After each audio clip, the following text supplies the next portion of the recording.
Welcome to the Expect Success Podcast, a presentation of GeorgeBalek.com with your host, George Balek. This podcast is for all things personal development. Don't expect success, prepare for it. Please welcome your host, George Balek.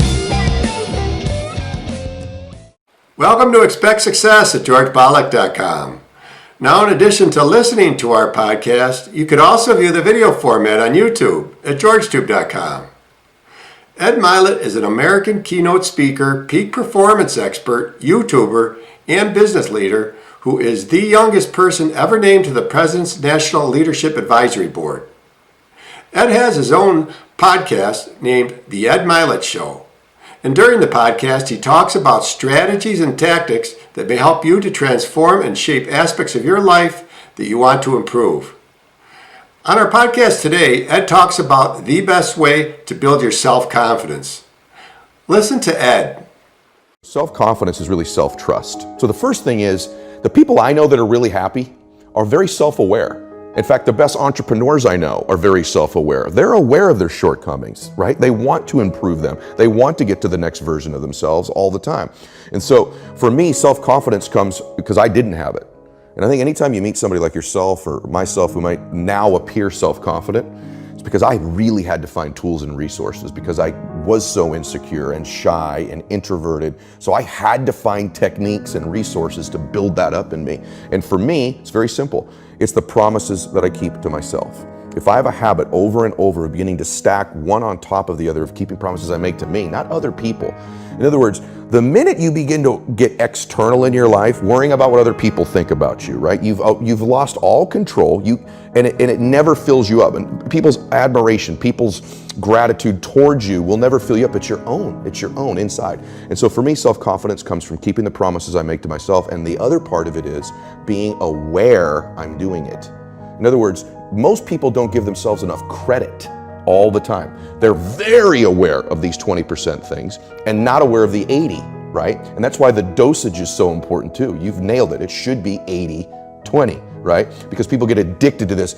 I'm not good at this. People don't like this about me. I don't feel good. Instead of focusing on the 80 and stacking it up. Wow, I did eat what I said I was going to today. I did get up when I said I was going to. I made the amount of phone calls. I treated people in such a way I promised myself. It's not just doing those things. It's rewarding it. It's being aware of it and stacking that up.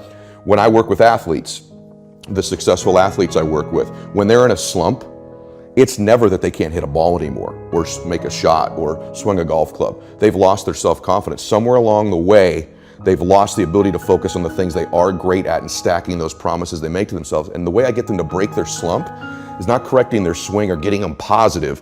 It's getting them to acknowledge the small promises, showing up to batting practice early, hitting that extra bucket of balls, beginning to reward themselves for the extra promises they keep to themselves, puts them back in a state of self-confidence. All of a sudden, they're hitting the ball great again. I had a really good friend of mine. I went to lunch and he said, I don't know who this guy is here in front of me. And he goes, let me ask you a question, honestly. Right now, what are you grateful for? And at the lunch, I said, jack shit. Nothing, brother. There's nothing good in my life right now. And I'm not exaggerating this to you when I tell you this, and this is a factual story. As I'm mouthing these words, two people walked in with an older man. Both of them clearly were fighting cancer somehow. Both had lost their hair. One of the ladies had a bonnet on, and they were barely moving in. Both walked by our table and gave me the most warm greeting, the warmest smile as a stranger.